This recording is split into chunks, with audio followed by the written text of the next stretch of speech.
The Rockpile Report, the pettiest, hardest drinking Bills podcast. Welcome to another AFC East Roundup podcast. I'm your host, Bills season ticket holder Drew Gear. That's Chris Kruger. And we're here talking about week 4 in the AFC East. God. Chris? Quarter of the season all done? I don't know if I can stretch wide enough for everybody to see this, but it feels real good. Feels real good to be in the Bills' position today. I can wear this shirt with impunity. Just market it around. I have to ask, if you think about the way the AFC has gone and the way it's been portrayed and some of the things that we've talked about this week in various podcasts, you would almost believe, right? Like, you would almost believe that the Jets weren't that bad, that the Patriots are still going to figure it out, and that the Bills really didn't win anything that big this week. Is it all to be believed, right? Yeah. According to the national media, who I think we took to task pretty well. Fucking, what's his face? Like, Nick Wright still looks like he could fall off the top of Nakatomi Plaza. With that said, it's interesting watching the way everybody's games went. The fact the Bills were the only team in the AFC East to win a game this weekend. I guess that's where we start, is at the bottom, right? Because we're the only ones to win. Who lost? Well, we'll start with the Jets. They lost 23-20 to the Kansas City Chiefs, and with that we bring in Mr. Scott Mason. So, Scott, isn't it nice knowing that all things considered, the Jets aren't the biggest laughingstock in the Jersey area this week? Boy, I'll tell you one thing. I would not want to be Evan Neal's publicist right now. Oh, my God. That play that got, distributed on social media, you're talking about a guy who didn't know the play, which is fine, but it's not fine. You're an NFL offensive lineman who's not a rookie. How do you not know the play call? My favorite was Bruce Nolan made a meme today. Well, technically yesterday. We disseminated it. I retweeted it, and I thought it was genius. And it was the photo of Brian Daboll walking off the field yelling, red face, yelling at Daniel Jones, and Daniel Jones making a face like, oh, God, shoot me. And the funny thing is, he paired that up with a scene from the original Iron Man movie in the recent Marvel universe they created, the very first one, if you go back to that. And it's the guy yelling at the scientist going, Josh Allen did this back in 2018 with scraps. Why can't you make this work? And the scientist is like, sir, I'm not Josh Allen. Yeah. And it's it's one of those things, that team is an embarrassment. And then watching the way you guys fought back against the Chiefs, that has to give you guys at least some cred in the local area, right? Yeah, I think what really stood out to me is I was sitting at the stadium and it was 17-0. And I'm texting my friend Alex Rollins, who has a great YouTube channel, by the way. You should check out his videos. He's got over 100,000 subscribers. He flew in from California for this game because originally he bought tickets thinking it was going to be Rodgers, Mahomes, and all of that. So I'm apologizing to him, saying, man, I'm so sorry you made the trip all the way out here for this. And then the Jets just kind of caught fire. After that safety, everything turned around. But the biggest takeaway was that Zach Wilson played maybe his best game as a pro. He looked confident. His footwork was good. He was playing loose. He made – I think on the TV broadcast, which I then rewatched when I got home, Chris Collinsworth kept making comments like, what am I watching right now? He's looking like a young Aaron Rodgers. Like, this is the guy that everybody thought he was going to be out of BYU. Now, I don't know if he's going to repeat that. Maybe he goes up against Denver and he's bad, or maybe he plays a couple of good games and then he's bad again. I don't know. But that was, I think, what a lot of Jets fans came out of the game thinking was two things. Number one, the refs completely screwed the Jets, completely screwed them. And number two, Zach Wilson looked like maybe he still has something to show, because everybody was saying, oh my goodness, we got to pin our hopes on Trevor Siemian the rest of the year as Jets fans, and they're going to have to go into the draft and draft a quarterback. And Zach Wilson went out there and said, not so fast. So, again, not saying that after the last 2 years, but I am saying that the two takeaways for Jets fans after Sunday was the referees are an embarrassment. They cost the Jets the game. And also, wow, Zach Wilson looks like he might still have something in him. I feel awful. And I don't like the Jets. There's no love lost watching the way that game turned out. I'm mad as a fan of football. As a guy who just likes seeing hard-nosed football be played the way it should be played, the way that game unfolded pissed me off to no end. Just like a little home cooking by the officials there to make sure, like, the Swifties, we have to keep I don't give a fuck about any of this. I don't care about it.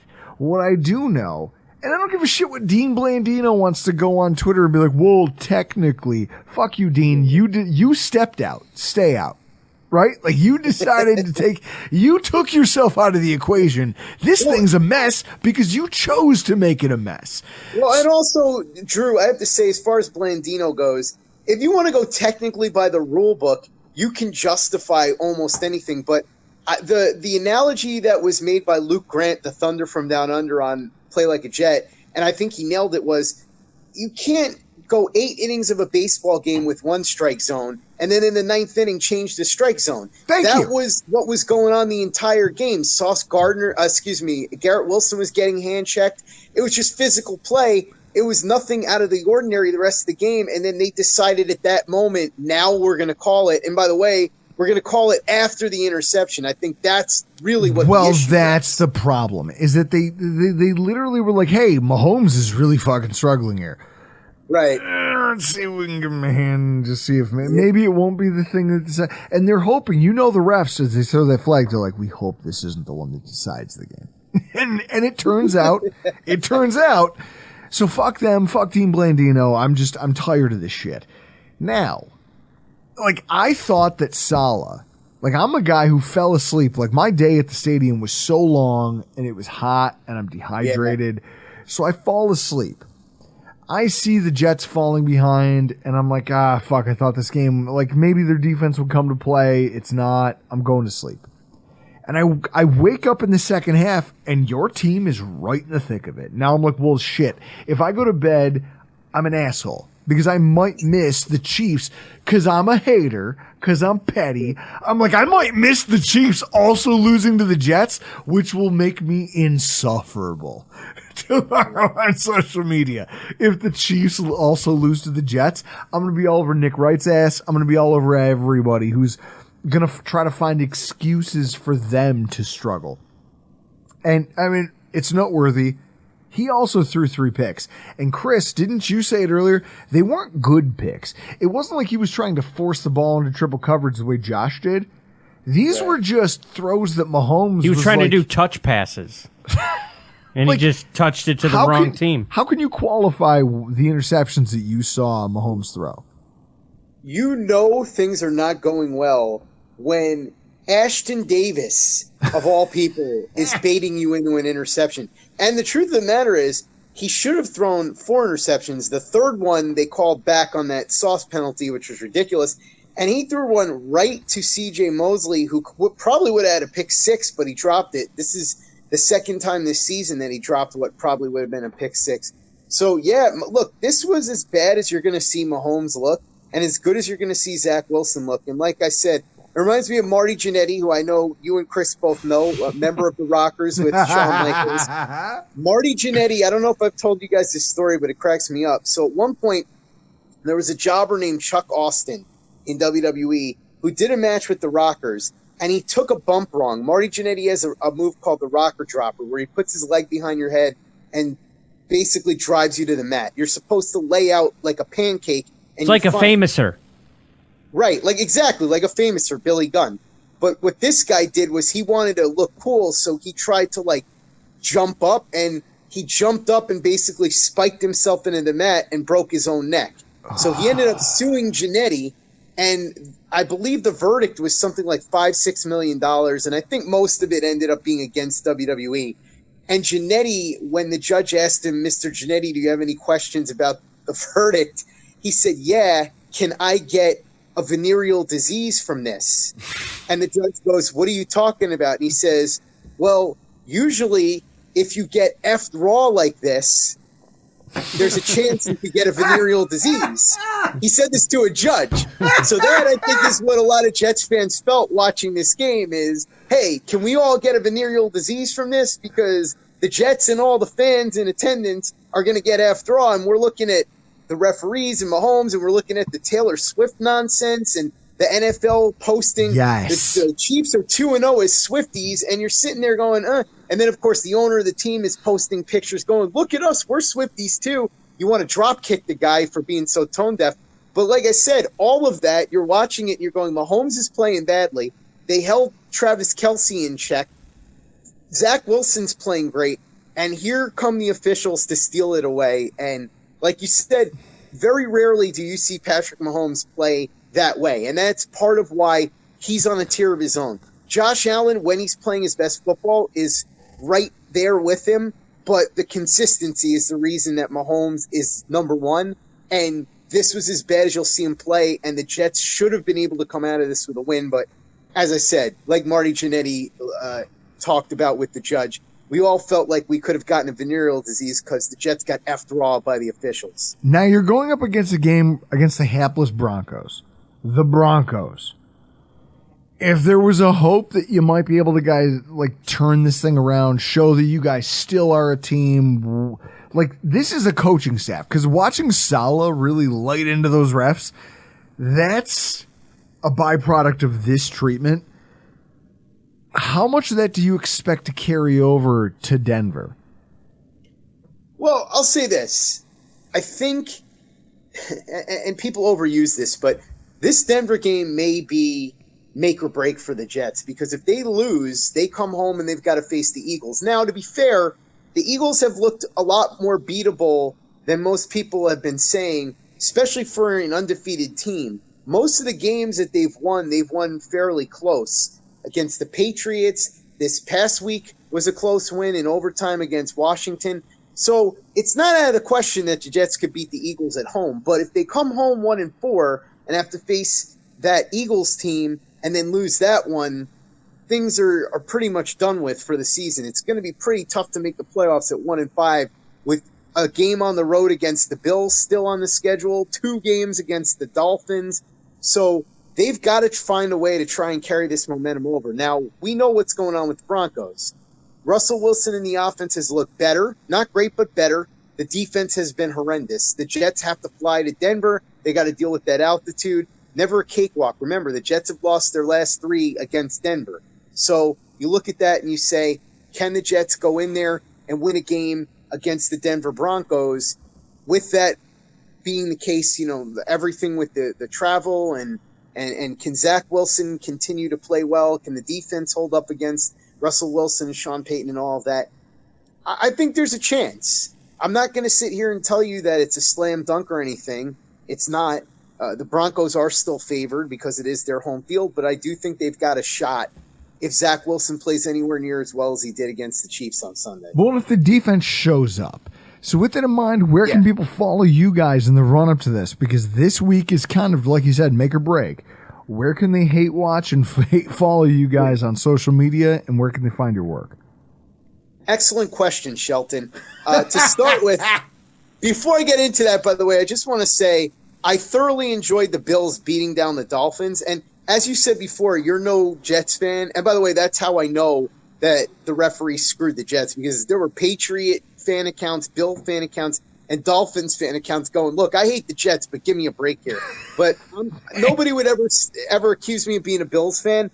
But I will say, enjoyed that beatdown. Dolphins fans and the team in general needed to be taken down several pegs, and I'm glad that the Bills were able to do it with a 28-point win. But if you want to listen to Play Like a Jet, check out all our content this week. All the places where you would get a podcast, Apple, Spotify, Stitcher, Google Play. Our YouTube channel is youtube.com/playlikeajet. We've got some awesome videos up. The Thunder from Down Under, Luke Grant, should have one up of Zach Wilson's performance sometime this week. We've, of course, got our store at TeePublic. You can follow me on Twitter at PlayLikeAJet1. And, Drew, I just want to throw this out there for the record. I said on Twitter that the most wrong I've been, as far as I remember, was about Josh Allen. I didn't think he would be good. You know that. A lot of Bills fans didn't. And somebody came at me and called me all these names and said that I blocked them and all this other stuff. And I'm like, look, first of all, dude, I didn't block you because if I did, I wouldn't be seeing this tweet. But also, you can check with Drew and Chris. I've admitted many, many, many, many times that I was very wrong about Allen, and I've also said it on Twitter and on my show and all that. So anyway, glad to be able to come on here with you guys every week. Always fun. And let's see what happens this week against the Broncos. But I was glad to see Zach Wilson take a major step forward, and I was glad to see Josh Allen and the Bills put the Dolphins back in their place a little bit. And so that brings us to the New England Patriots. Lost 38-3 to the Cowboys. It's the worst loss of Bill Belichick's career, right? And now, well, he's probably already on to Cincinnati. You've got a fan base who, for the people who already had doubts about Bill, the roster builder, and Bill, the guy who has an ability to identify what a sound offensive decision maker looks like. Oh, today has to feel like hell, and with that, I bring in Christian Simonelli. Christian, how you feeling today, brother? I still got a little bit of a cough, but I actually feel worse. So I texted you, and I was after that game. We told our listeners last week you were deathly ill. You know You should have used that excuse this week. You should have used that excuse. I love the fact that he goes, you know what? I feel good enough to come on here and answer to this because this seems like nonsense. I have to ask you, what you just witnessed on Sunday, even for the people who trusted in Bill, is this rock bottom? Every addict has their day. I mean, I don't know. This has to be one, right? Right. Yeah, absolutely. I mean, 1-3 to get blown out like that, worst loss of Belichick's coaching career. It's actually a troubling trend if you go all the way back to the first year without Brady in 2020. They got blown out at home by the 49ers. They were competitive. 2021, they lose in a primetime game against the Colts on a Saturday night, and they get blown out by you guys in the playoffs that year. 2022, take your pick, but the primetime game against the Vikings on Thanksgiving night, they lose that game. And it's been in front of a national audience where they've gotten undressed routinely. And I have to get out of the habit of saying, they'll bounce back, or this doesn't happen. I think I've said this to you guys in this podcast before. It's unheard of, at least in my time here in this 20-year run, that the Patriots opened the season 0-2 at home. I don't care who you played.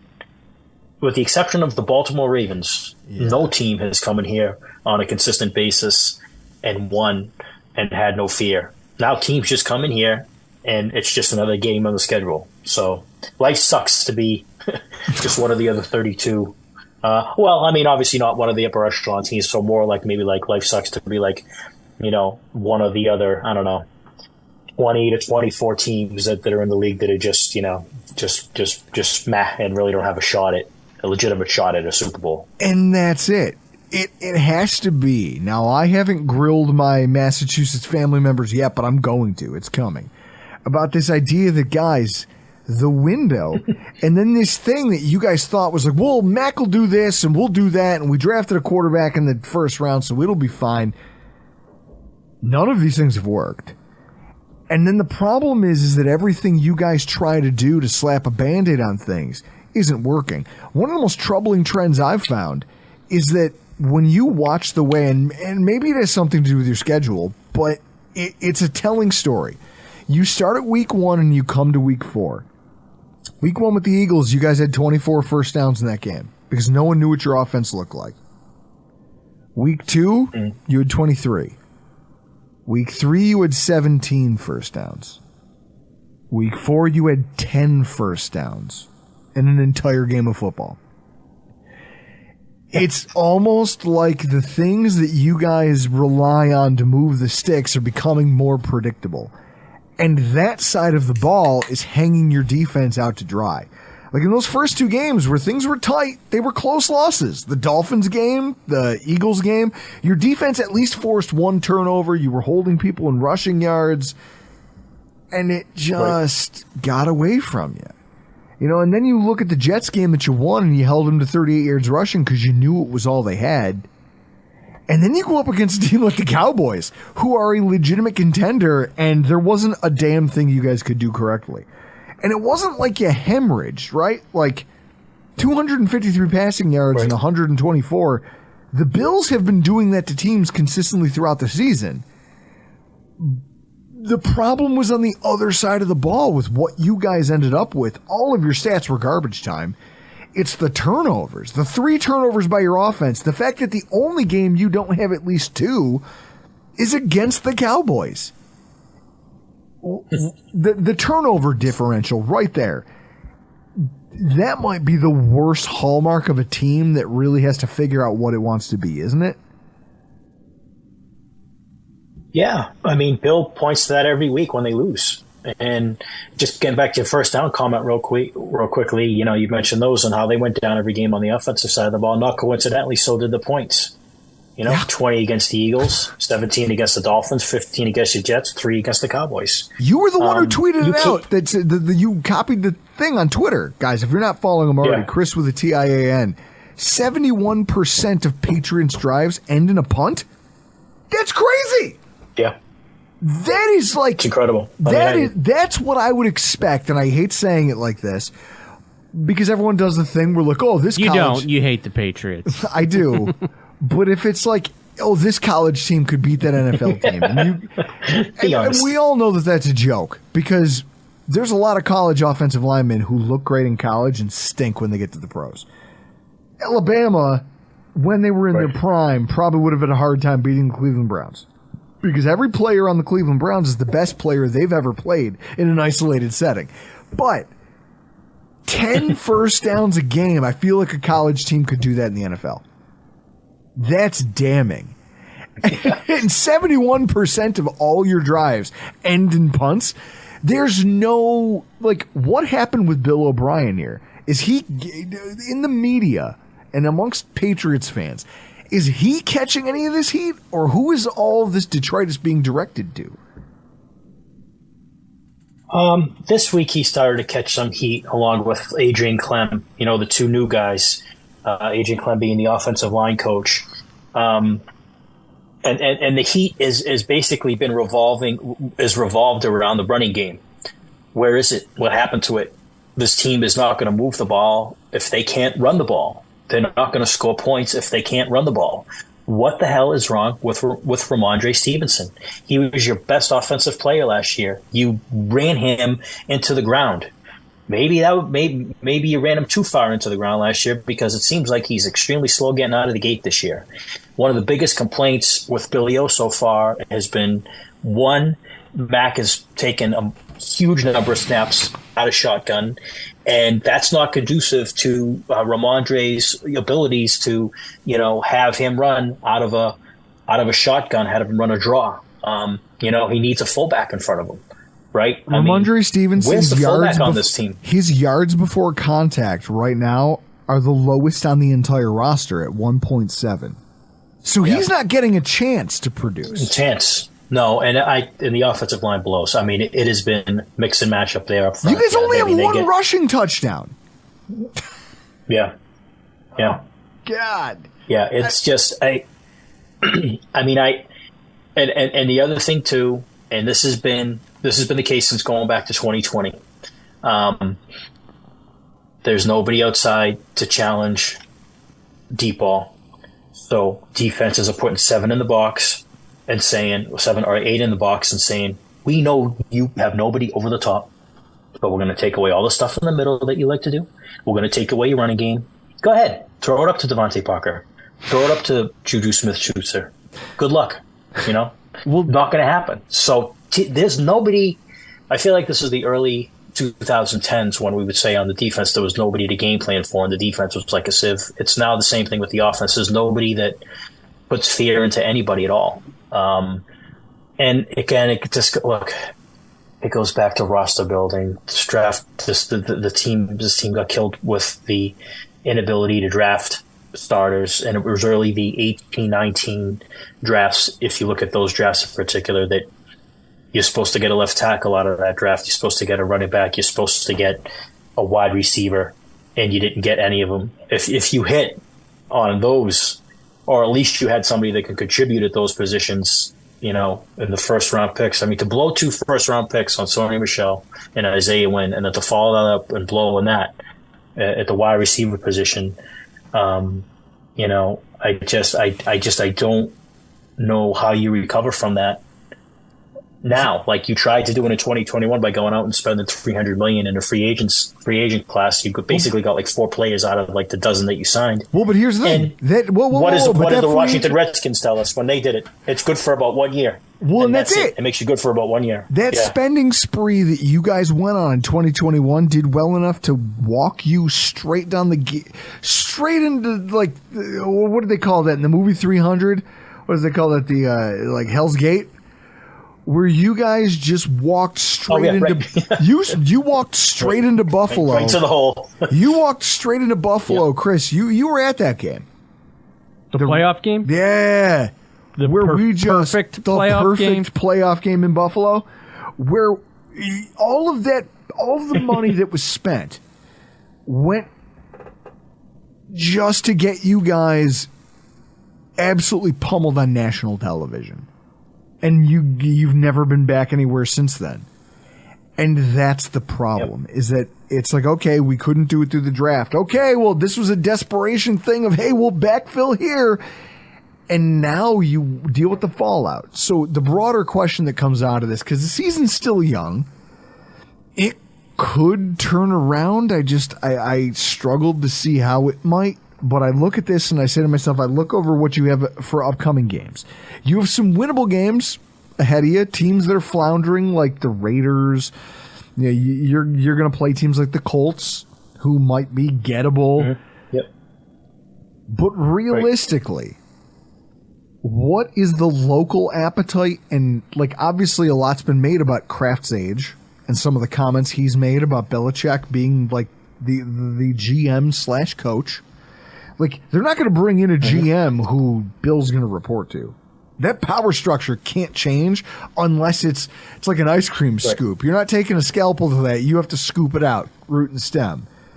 So with that in mind, as this season progresses, are fans more accepting of the idea of maybe Bill moving on sooner rather than later? I mean, I know the Shula record is important. I know that there is a huge contingent of your fan base that trusts Bill no matter what. How's the temperature right now, based on what you're hearing, what you're involved in, the conversations you have with your own fans?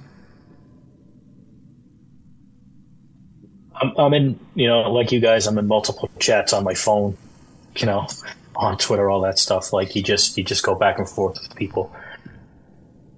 It's kind of split. There's still half that have faith in Bill, and there's another half that want to move on and tear it down to the studs. I'm with the latter. I want to tear it down to the studs. I think Bill's the best to ever do it. I think the game has passed him by. I think it's time to get a new system in here altogether. As much as I like Gerard Mayo, I don't want him to be the hire. I want him to go outside. I want him to get a Sean McVay. I want him to get a Kyle Shanahan. I want them to get a young offensive mind. Ben Johnson, apparently, with Detroit Lions, is going to be a hot name this upcoming offseason, supposedly, is what I've been reading, what I've been hearing. I just want to move on from it. Like,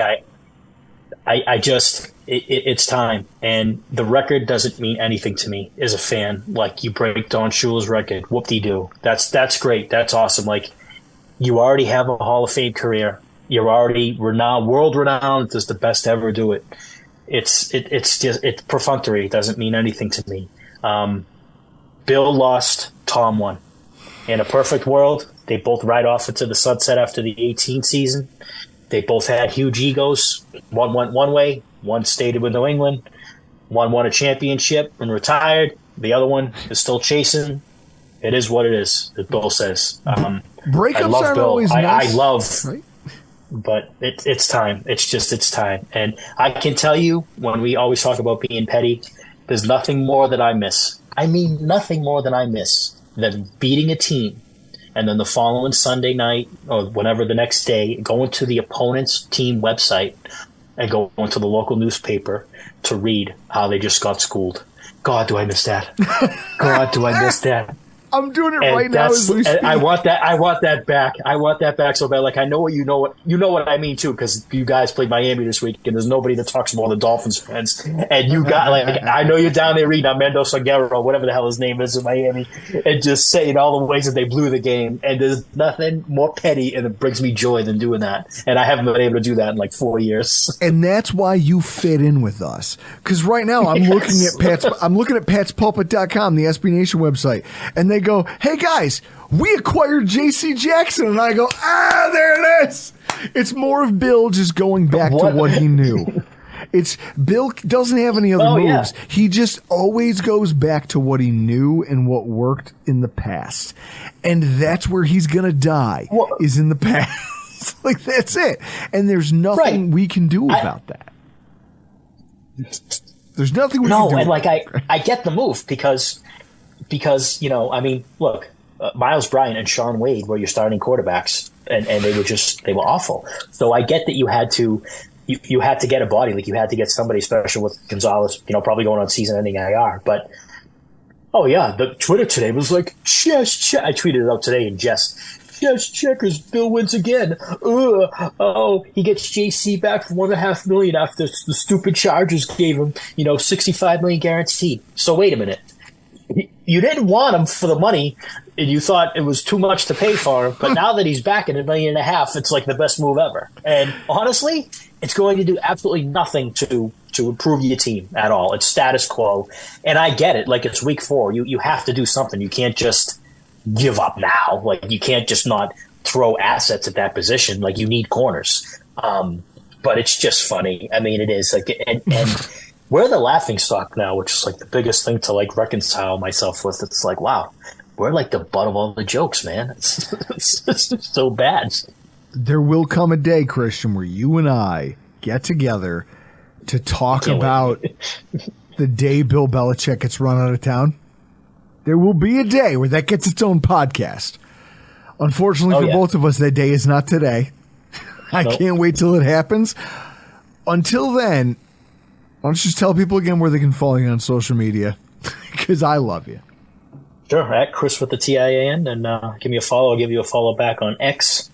And you can enjoy my rants. And now, in a segment that I think some of the sicker parts of our listener group have been waiting on since probably, Chris, about 4:45 p.m. on Sunday. Check that, 1:30. Halftime. I'm going to crack this is Imperial Stout worthy, right? You don't drink a Montucky for a conversation like this. This is Imperial Stout worthy. We welcome to the show Mr. Alf Arteaga, 3 yards per carry, who's here to talk to us about his Miami Dolphins, who lost 48-20 to the Buffalo Bills. During our recap podcast, I called this game, and I made a comment about it. This game was kind of a referendum on roster building, and I referenced the Hendricks Classic Castles Made of Sand, and I almost found it fitting that it applies to a team coming from South Beach. Obviously, things did not go the way that a lot of Dolphins fans expected, that I think the betting community expected, that I think most of the national media expected. Elf, the way that game wound up and just got out of hand in the second half, because obviously you had to be feeling pretty good about the first half, right? Well, it was 31-14 at half. I felt pretty good about coming out with the ball in the third quarter and walking right down the field and scoring another touchdown. They went for 2, and that was the first telltale sign that our coaching staff, at least our head coach, didn't think that all was fixed or hunky-dory on the defensive side of the ball, and that's when I began to worry a little bit. But right until that point, I thought it was game on, but the defense just had way too many breakdowns. And they took a couple of injuries, and those 2 injuries were catastrophic, and they shouldn't be. Mm-hmm. They got a lot of work to do on that side of the ball, and it starts this week. Well, so this was one of the things that we postulated about in the preseason. We said, look, when Miami is healthy, on paper, you guys have one of the most competitive rosters in football. You have a smart head coach. You've got capabilities at your disposal if you choose to use them and if you can orchestrate them properly. You should be a highly competitive football team. So I wasn't one of these, the national media was anointing you guys as, as we kind of, in our petty closeout to the recap podcast, we kind of walked back some of the comments that the national media's made about how far the Bills had fallen by comparison to where the Dolphins were sitting and how you guys were viewed. So I guess when I think about what we saw happen on the field, what you watched was holes in the lineup and some questionable personnel choices to fill those holes blow up in the Dolphins' faces. Kader Kohu, not a bad cornerback at all, but he's relatively new to playing on the boundary. And at the same time, you're talking about a guy, or at least in your defensive coordinator, Vic Fangio, who, as we also talked about in that podcast, like this isn't the first time that the Bills with Josh Allen and Stephon Diggs have essentially said, fuck your quarterback one, I'm going to get to CB3. I'm going to find my way to get this matchup because I know Fangio's going to give it to me. You also had Jones in for Elliott at safety, which Jones just with some glaring mistakes. Just missed tackles, just not being in position to make plays. Eichenberg at center might be the biggest one. And you tweeted this week that Eichenberg at center was a nightmare scenario that the team should have seen coming. When you watch this back, like every one of those choices failed to a different degree for different reasons. What were some of the most glaring in your eyes? Well, they could have survived the Eichenberg debacle because it just really was a play here or there. And not to sound too arrogant about it, the Dolphins can overcome 1st and 20, 1st and 15. Like, that's not a problem. We watched you guys convert 3rd and 22. Okay. The Dolphins offense, there's not much wrong with it, okay? The Bills, in my opinion, although I really like what the Browns have done and I like their personnel, the Bills probably have one of the best defenses in the league, if not the best defense in the league. I thought Miami had their way with them and could have scored 30 if they stayed on schedule. 30 points should be enough to win games, but I'm going to go completely off the board because they could have overcome the debacle at center that they had with Liam Eichenberg. He does not deserve to play center in the National Football League, especially not make his debut at center in his life against the Buffalo Bills. Daquan Jones. Well, him and Ed Oliver just beat the interior of your offensive line up. Yeah, and oddly enough, Austin Jackson was fine. But the reason Austin Jackson was fine because he was left all alone with Rousseau or with Epineza, so he knew who he had in front of him. All the trickery and all the actual thinking in the game had to go to our center and our interior line, and that was just a mess.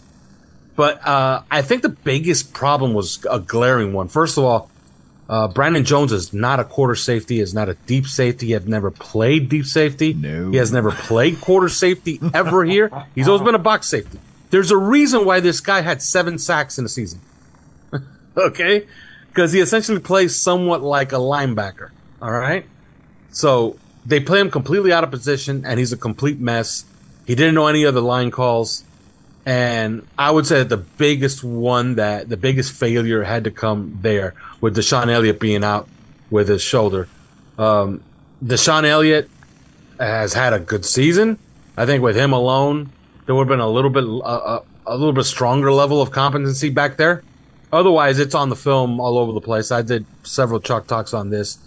It was just one blown coverage after another. And then when they actually had things covered, they couldn't get pressure, and it was a mess. They actually had a 0 blitz called in where nobody got home, and they sent 6 guys. Yes. And you guys just left 5 to block. So let's talk about this. What happened? Because, I mean, I know part of it is we're going to actually talk, it's one of the topics we're talking about for the Bills tonight. This idea that our interior offensive line, because I've watched this team do some of the things your team has done for a long fucking time, which is just... You come up with half measures for your interior offensive line. You say you talk yourself into liking an Ike Butker, a Ryan Bates. You talk yourself into the idea that, well, we gave a bunch of money to Roger Saffold, so he should be good. And then when it's not manifesting itself, you go, well, at least it's a 1-year deal. We can get by. What the Bills currently have in Connor McGovern and the rookie Cyrus Torrance, this is what like a dominant interior offensive line is supposed to play like. When you come into a game with a team that's missing one of its premier pass rushers, and you know that they have a very talented player at defensive tackle, but they don't have a ton of depth around him, it should look like that. It should look like when they bring a zero blitz, your quarterback has a pocket that he can stand in and just watch paint dry. And that's what we saw. Like on that play you're referencing, I know exactly the one. That was one of the biggest boons to our offense on the day, was just the fact that our line handled yours at the line of scrimmage, and that did your linebackers and these defensive backs zero favors.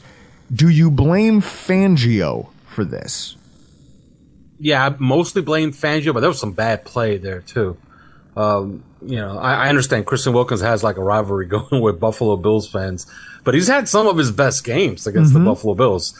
I remember this guy is not a guy that's going to actually show up in the stat sheet with a bunch of sacks, but he will pressure the quarterback a little bit, and he will get some tackles for loss, and he'll play stout against the run game. The Dolphin defense against the run was fine, but that's not really where the game was lost. The game was lost because they just couldn't cover anybody. And Josh Allen was his normal Josh Allen self, which he usually is against the Dolphins. But their pass rush just couldn't get there. And even when they called zero blitzes, like they weren't executing their rushes. Like most of our zero blitzes are either B or A gap blitzes. We don't usually come from the outside.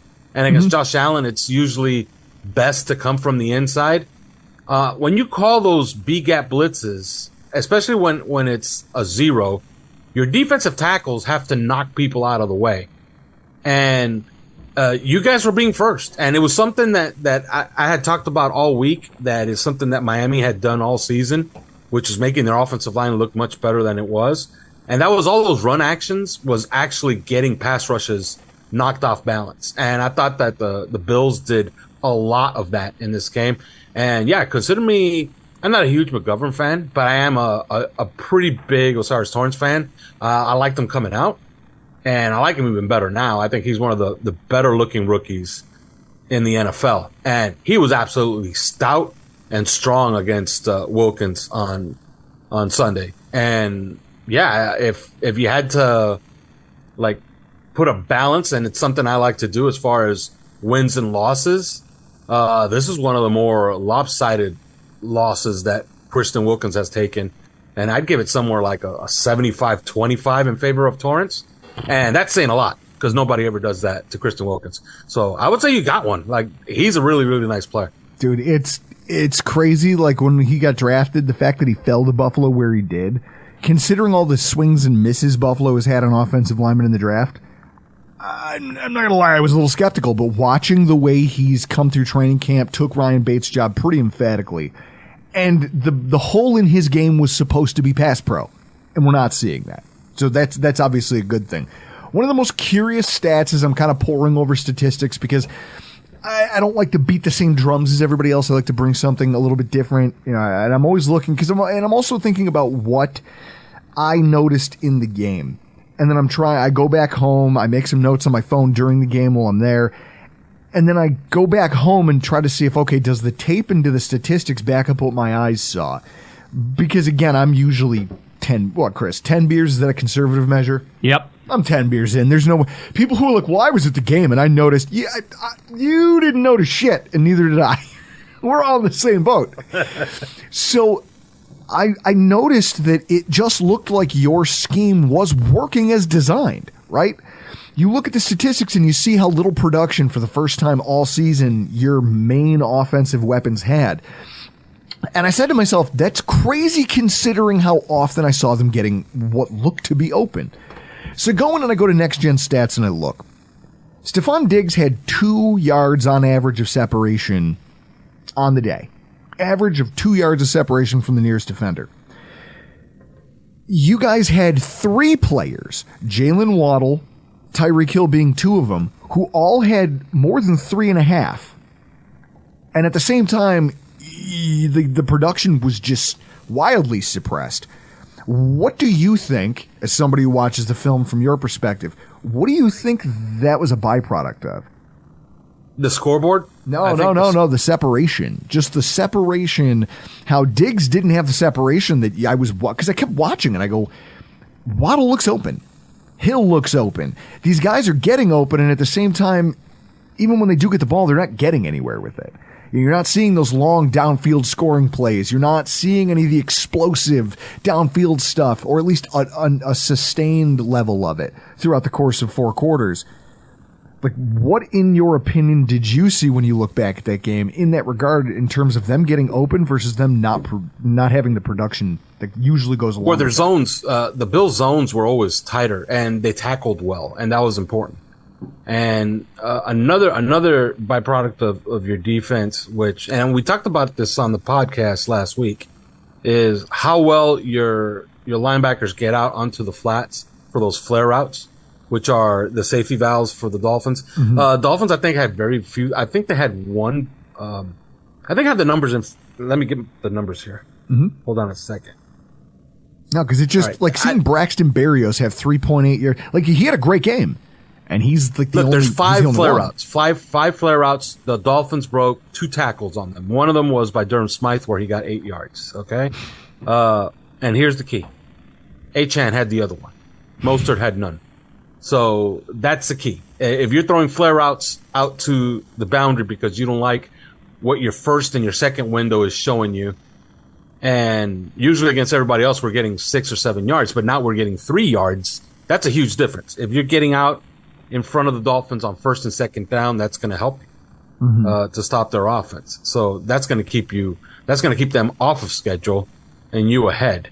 No, for sure. And the opposite was true for the Bills. Like, Dolphins weren't tackling on the flats at all, and the Bills were getting a lot out there on flare routes. So, usually when your plan B and plan C is better than the other team's plan B or plan C, the scoreboard could start to look a little bit lopsided like this one did. That really got away from you. Now, last question before we let you go. People regard Mike McDaniels as a good head coach and a very smart one. Now, obviously, your scheme works. And Chris knows I once famously called into our local radio station and declared that the Patriots were dead after they got blown up by Kansas City. And that was the on to Cincinnati game. And then they went on to just tear everyone a new one for another 3.5 months. So I don't think, like, obviously this win doesn't diminish what the Dolphins are. I think, if anything, it raises the profile of who the Bills are, and I think it reminds people that we are a very good team. I guess the question is for you and your fan base, because your fan base has been hysterical this week on Twitter. The fan base was hysterical at 7-0, and then they had them in the Super Bowl at 7-7.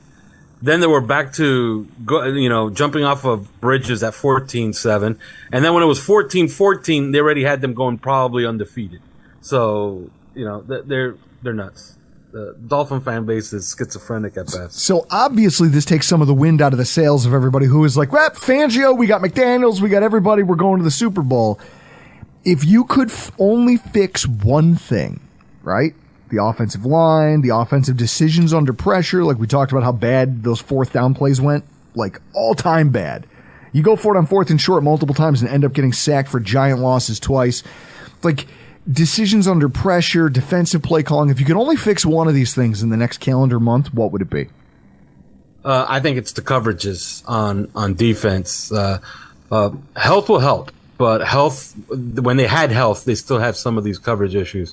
They got to fix some of those coverage issues, and maybe it might be as simple as Jalen Ramsey coming back and Nick Needham coming back, who's back this week, and Deshaun Elliott coming back. So once they get all those guys back, maybe that'll help things, but they need to sort this thing out on the defensive end, especially on the coverage end.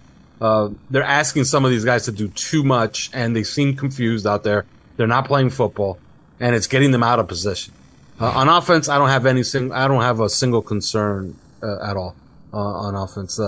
They're fine there, and they're actually going to get better because I think they got a star in this kid, Achane. Man, I hope you're wrong. In the meantime, for the rest of our petty-ass fan base who wants to follow you, follow your work, maybe gloat a little bit, where can everybody find you on social, and where can they find your work?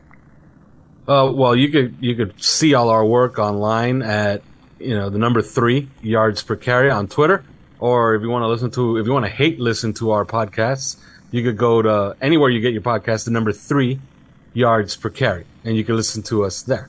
Alf Arteaga, Scott Mason, Christian Simonelli, the Dangerous Alliance of the AFC. Now, do they have East. stupid outfits? No, Dangerous Alliance was one of the better faction gimmicks in the early 90s for WCW. Best three-man WWF groups ever. Well, there weren't three men. Hang on. It was a faction. It was Rick Rude, Paul Heyman, or Paul E. Dangerously, Arn Anderson, Bobby Eaton, Larry Zbyszko.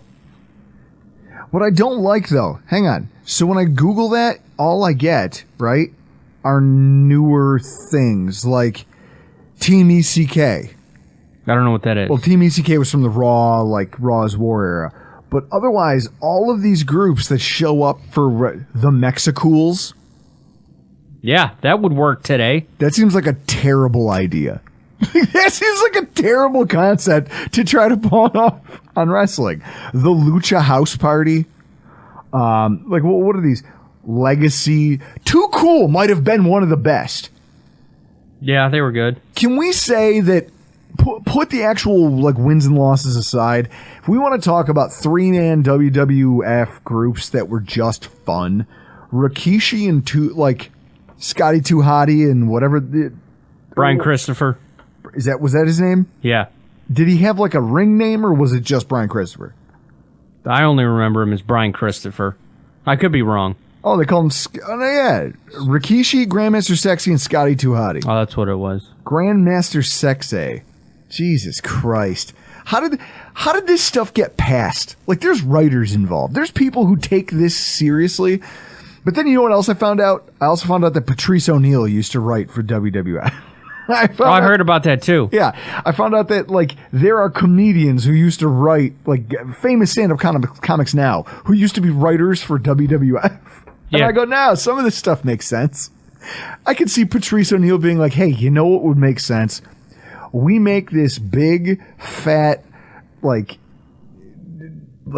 sumo outfit wearing Samoan dude. Well, he got fired from WWF 6 times. I'm sure. And they kept hiring him back. Yeah. They're like, take this guy and then make him the centerpiece of these two weird white dudes. If anything, that might be closer to what we have going on here, wouldn't it? I think so. One guy with a little bit of melanin squeezed in between two weirdos. I mean, that's what I love about this podcast stuff. We're all just a bunch of dorks yelling into microphones about things we love. But the things we love are on top, baby! There it is. Those of you watching on YouTube can see it. I'm wearing it. The Bills run the East. Oh, it feels good to be able to put this back on again. The Buffalo Bills obviously won 48-20. You know, we were the only team in the division to win this weekend. That makes sense. Dorsey looks like he's finally, and I don't want to get too far ahead of myself, he looks like he's getting it in terms of play calling. If you go to cover one, he had Eric Turner did a really interesting breakdown of the formations that were being used personnel-wise versus what you would think they were. Because I challenged him, I reached out to him and I was like, the 12 personnel has been working so well. I'm in the stands. I just got done telling Elf, if you're in the stands, the odds that you actually understand football nuance, there are some things you can pick up on, but by and large, you're not getting the picture. And so I reached out to him and I was like, the shotgun shit came right back. And I kind of hate that. And, this 11 personnel, the 22%, and he came back and was like, he looked at it and came back and goes, you have no idea how wrong you are. A lot of these formations out of the shotgun that they were running are still technically 12 personnel. It was just Kincaid split out wide. And on one play, Trent Sherfield is lined up in the backfield. Now, if you don't know what you're looking at as a defensive coordinator, you just see a guy go out there. You know who Sherfield is. You've got spotters who are because you had him. But what you also are thinking about is, well, he's lined up as a running back, so obviously they're not running the ball.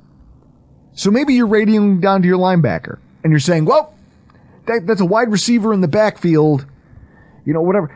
But then the play breaks down, and they end up carrying with all the other receivers and give Trent Sherfield just a wide open look where he's got leverage on the guy who's covering him, and that's the end. He just gets a really easy reception for easy yards. That's the stuff that was missing from this offense last year. Last year, it was a lot of, hey, after, every snap, if we have to set up with wide receivers out there and it's obviously not a run play, the pass is intended to be 11, 12, 13, 14 yards downfield. Now you're seeing Dorsey embrace the fact that we can win by playing small ball. We can go out there and, hey, we'll get creative. Chris, I don't doubt one bit that would have been the Nyheim Hines role. Yeah. Could you see him, I could see that being a play designed specifically for him. That maybe they were thinking about all offseason where they go, we're going to do this and we're going to use Kincaid here and we're going to split. We're basically going to separate the linebacker, pull the safety. The linebacker in his zone is going to try to come back, but by that time it's too late because there's a cushion that's been given and now we can get the ball to this player and see if he can generate yak. It's like it was a perfect play for Hines. Hines ain't here anymore. So they did the next best thing, and they said, okay, who's a wide receiver who's fast, has a great speed, and we feel like can maybe play through a little contact. All right, Sherfield, go. I like the fact that it was Sherfield, if only philosophically, because it shows that our offensive coordinator is now thinking about these wrinkles. He's thinking about those dynamics of the playbook. That's going to be the thing that makes us dangerous. It's not the fact that, because last season he started hot too, and then Dorsey fizzled out around halfway through the season. But that's because most of what he was doing was either given to him by the defense, so he just took it, or it was predicated on these ideas that he knew what he wanted to do, and the second those things got figured out, it just became games of us trying to huck the ball downfield into coverage, hoping someone made a play. Now you're watching him scheme guys open to get positive yardage, even if it is on a short basis. You need that because it puts tape out there that now that's something that the Jaguars are now going to have to defend. And I wouldn't be shocked to see a play where they put Sherfield or a wide receiver, Hardy, in the backfield again. Except this time it's not a passing play. This time it's a designed quarterback draw. But you've seen it on tape, and you go, okay, well, when they do this, it was a pass out here, so the linebacker needs to know to stay home on this side of the field and make sure he carries with that guy when he breaks the line of scrimmage. You could do that and completely pull a guy out of formation and leave nobody to crash and get Josh Allen when he breaks off tackle. These are the things that what Dorsey's doing. It's one thing to have fun talking about that in the preseason. We talked about it with Anthony Prohaska. Year after year after year, the Bills have had a lot of fun things that they could have done. But it comes down to the play caller and what they like to do, what they're comfortable with, what they think they know about their personnel and their quarterback. We're watching Ken Dorsey dial up exotic play calls, the type of stuff that the Chiefs, we're accustomed to seeing that type of offense from the Kansas City Chiefs. We're getting wrinkles of these things. The red zone touchdown run for the Bills this weekend, where you have a pulling tackle. Josh Allen pulls the ball out and just runs, and there's a perfect crease for him to just stroll into the end zone and lay the ball up, jump across the goal line. He's got nothing but time. There's no one coming to touch him. This is the type of stuff that has legs that can carry you through a season. It's showing the maturity of our play caller. And I think that, more so than a lot of other things, is going to carry this team as we move forward. The other thing I don't think we got to touch on in our recap podcast, or at least enough, was that the offensive guards on this team are not getting I don't think they're getting enough flowers in terms of the offensive rebound and what we've been able to accomplish here as a football team. It just doesn't seem like they're getting enough of the credit. We just talked to Alf, and he talked about the fact that his team sent a 0 blitz. And Josh Allen was able to stand, I think it was 3.5, almost 4 seconds. Stand, scan the field, and deliver. It's a 0 blitz. Everyone came, and no one got home. Your offensive line was outmanned and still didn't give up a pressure on your quarterback. That's wildly impressive, wouldn't you say, Chris? Yeah. So when you think about who's doing what, first of all, Connor McGovern, I'm probably guilty. I'm probably one of those people who is guilty of assuming that this signing, I liked it, but I was just kind of like, well, that's just another thing that's going to happen because I literally viewed it as him being, I don't know how to describe this, Chris. It's kind of like, imagine like you just got burned by Saffold. And now you went out and spent similar money on another guy who's quote-unquote supposed to be good. I don't know. How the fuck am I supposed to feel about that? I just shrug and go, okay, well, hopefully he's not awful. Through, what are we now, 4 games in, we're going into game 5. He's allowed 5 hurries, 6 pressures, and a sack.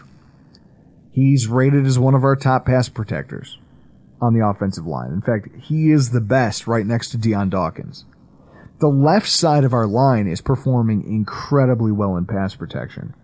I think one of the impressive things, though, is Torrance, just from the standpoint that he's a rookie. The fact that he's a rookie and he's playing well in pass protection with no sacks given up. What is this? 6 pressures, 5 hurries, 1 quarterback hit. That group right there, when you combine him with Mitch Morse, who has a couple pressures. Most of the pressures he's given up came in that Jets game. And I wonder, Chris, how many of those did he get the credit for because you had a rookie in Torrance who was trying to pass off a Quinnen Williams to Morse rather than trying to go toe-to-toe with Quinnen Williams in his very first NFL game? Yeah, makes sense. So then you fast forward to this week and you watch Torrance going up against Christian Wilkins and handling him for most of the game.